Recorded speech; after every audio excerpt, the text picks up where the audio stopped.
Hello everyone, welcome back to a channel preparation.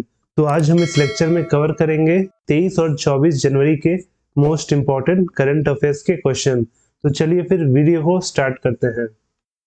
The 58th edition of the annual world economic forum summit was held in which country. वार्षिक विश्व आर्थिक मंच शिखर सम्मेलन का 53वां संस्करण किस देश में आयोजित किया गया था? तो इस वर्ल्ड इकोनॉमिक फोरम समिट का आयोजन किया गया था ऑप्शन बी स्विट्जरलैंड के शहर डावोस में। ऑप्शन बी स्विट्जरलैंड इसका सही आंसर होगा। Union government announced to set up India's first centre of excellence for online gaming in which state. केंद्र सरकार ने किस राज्य में ऑनलाइन गेमिंग के लिए भारत का पहला उत्कृष्टता केंद्र स्थापित करने की घोषणा की है? तो भारत का पहला centre of excellence for online gaming खुलेगा ऑप्शन ए मेघालय में। Option A Meghalaya. और वहीं अगर बात करें मेघालय की, तो मेघालय फॉर्म हुआ था 21 जनवरी 1972 को और इसकी राजधानी शिलोंग है। और यहाँ के जो सीएम है उनका नाम है कोनराड संगमा जी। तो वहीं यहाँ के करंट गवर्नर है B D Mishra. Indian railways has announced to run the Bharat Gaurav deluxe AC tourist train between India and which country. भारतीय रेलवे ने भारत और किस देश के बीच Bharat Gaurav deluxe AC tourist train चलाने की घोषणा की है? तो ये जो Bharat Gaurav deluxe AC tourist train है ये चलेगा भारत और ऑप्शन सी नेपाल के बीच में। ऑप्शन सी नेपाल इसका सही आंसर होगा। तो भारत और नेपाल दोनों देश के बीच में जो रिश्ते हैं उसको और मजबूत किया जाएगा और इसके लिए इंडियन रेलवे ने अनाउंस किया है वो एक ट्रेन लॉन्च करेगा जिसका नाम है Bharat Gaurav deluxe AC tourist train. और ये जो ट्रेन है ये 17 फरवरी यानी कि अगले महीने से शुरू होगा और वहीं ये ट्रेन कनेक्ट करेगा अयोध्या को और साथ में जनकपुर धाम को जो है नेपाल में। और वहीं ये ट्रेन कवर करेगा कुछ भारत के इंपॉर्टेंट पिलग्रिमेज साइट्स जैसे कि नंदीग्राम, सीतामढ़ी, वाराणसी और Prayagraj. Which of the following has notified comprehensive regulatory standard for basmati rice for the first time? निम्नलिखित में से किसने पहली बार बासमती चावल के लिए एक व्यापक नियामक मानकों को अधिसूचित किया है? तो बासमती राइस के लिए एक रेगुलेटरी स्टैंडर्ड जारी किया गया है और इसे जारी किया है ऑप्शन डी FSSAI ने। Option D food safety and standard authority of India ने।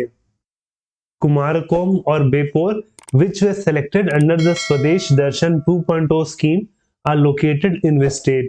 स्वदेश दर्शन 2.0 योजना के तहत चयनित कुमारकोम और बेपोर किस राज्य में स्थित है? तो ये दोनों स्थित है ऑप्शन बी केरल राज्य में। Option B Kerala.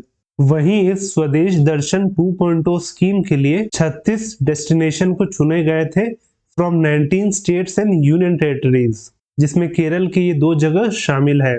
और वहीं जो कुमारकोम है ये पड़ता है केरल के कोट्टयम जिले में। तो वहीं बेपोर जो है वो आता है केरल के कोझिकोड जिले के अंदर। Who has been appointed as the CEO and board member of Cognizant? Cognizant के CEO और बोर्ड के सदस्य के रूप में किसे नियुक्त किया गया है? तो नियुक्त हुए हैं option D Ravi Kumar. Option D Ravi Kumar. Meta announced the appointment of whom as the director of Global Business Group in India? Meta ने भारत में वैश्विक व्यापार समूह के निदेशक के रूप में किसे नियुक्त करने की घोषणा की है? तो जो मेटा इंडिया के लिए जो डायरेक्टर अपॉइंट किए जाएंगे वो है option B Vikas Purohit ji. Option B Vikas Purohit.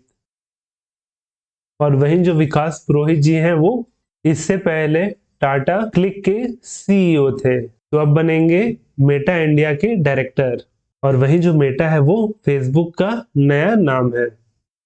Who has become the first woman officer of the Border Road Organization to be posted on a foreign project?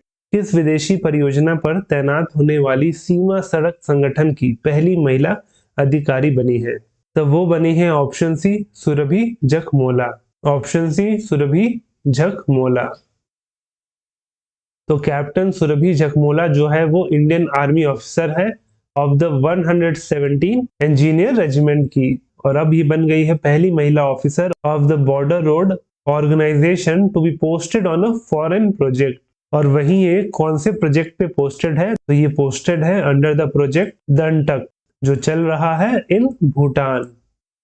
Who was named the winner of the 71st annual Miss Universe pageant? 71वीं वार्षिक miss universe प्रतियोगिता की विजेता किसे नामित किया गया है? तो 71st मिस यूनिवर्स बनी है option A R Bonney Gabriel.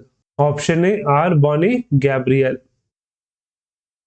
तो जो आर बॉनी गैब्रियल है वो यूएस की है और वो बनी है 71st annual miss universe pageant. वहीं दूसरा स्थान प्राप्त किया है मिस वेनेजुला जो है अमांडा डूडामेल, और उसके बाद तीसरा स्थान प्राप्त किया है मिस डोमिनिकन रिपब्लिक एंड्रीना मार्टिनेज ने।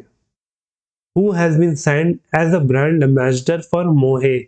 मोहे के ब्रांड एम्बेसडर के रूप में किसे साइन किया गया है?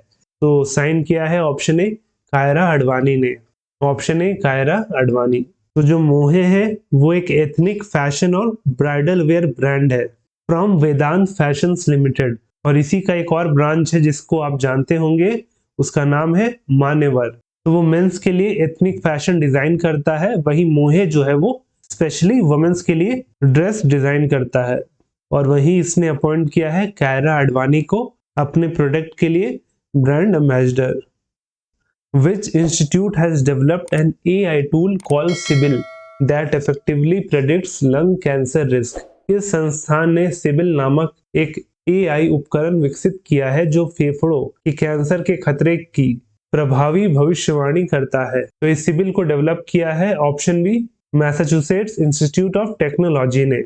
Option B Massachusetts Institute of Technology यानी कि MIT। Which country declared the end of the Ebola disease outbreak caused by Sudan Ebola virus?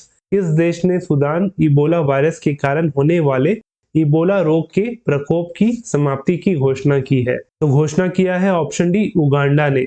Option D Uganda.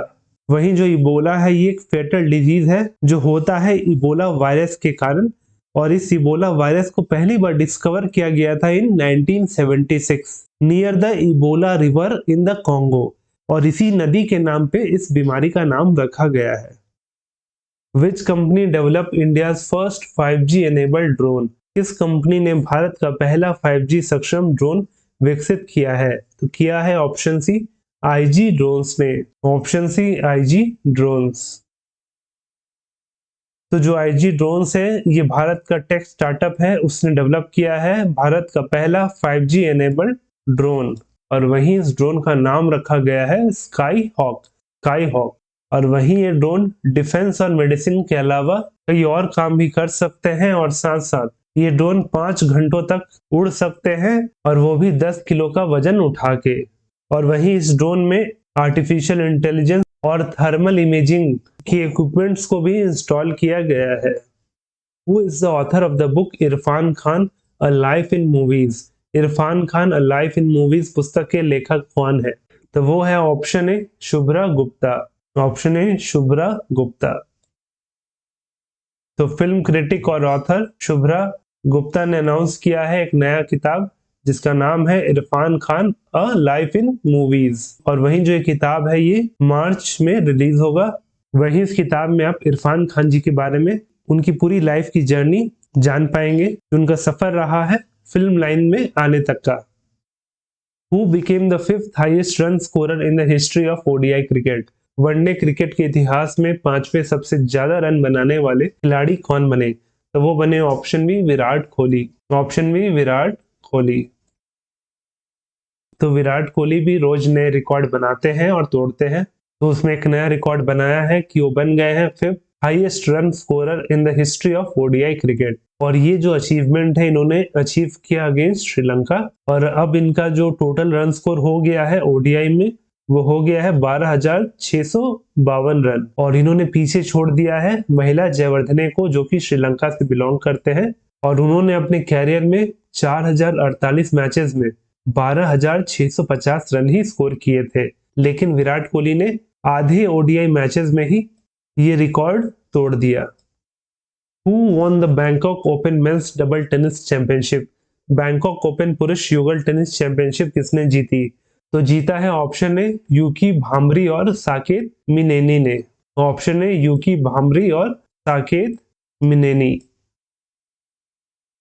तो इंडियन टेनिस प्लेयर यूकी भाम्बरी और साकेत मिनेनी ने जीता है Bangkok open men's double tennis championship.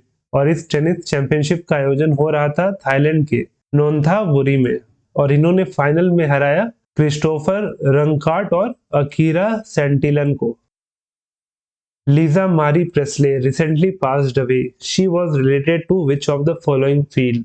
Lisa Marie Presley का हाल ही में निधन हो गया। वह निम्नलिखित में से किस क्षेत्र से संबंधित थी? तो संबंधित थी ऑप्शन ए म्यूजिक से। ऑप्शन ए म्यूजिक, क्योंकि वो जो थी एक सिंगर थी। और इसके साथ ही लीजा मारी प्रेस्ले जो थी वो डॉटर थी of the king of rock and roll Elvis Presley. तो ये जो क्वेश्चन है वो आपके लिए है कि when is the armed forces veterans day observed? सशस्त्र सेना पूर्व सैनिक दिवस कब मनाया जाता है? तो इसका सही आंसर आपको नीचे कमेंट करके बताना है। और हमेशा की तरह इस लेक्चर का पीडीएफ भी आपको हमारे टेलीग्राम चैनल प्रेपरेशन में मिल जाएगा, जिसका लिंक नीचे डिस्क्रिप्शन में दिया गया है। वहीं अगर वीडियो अच्छा लगा हो तो वीडियो को लाइक जरूर करें, और अगर चैनल पे नए हो तो चैनल को सब्सक्राइब करना ना भूलें।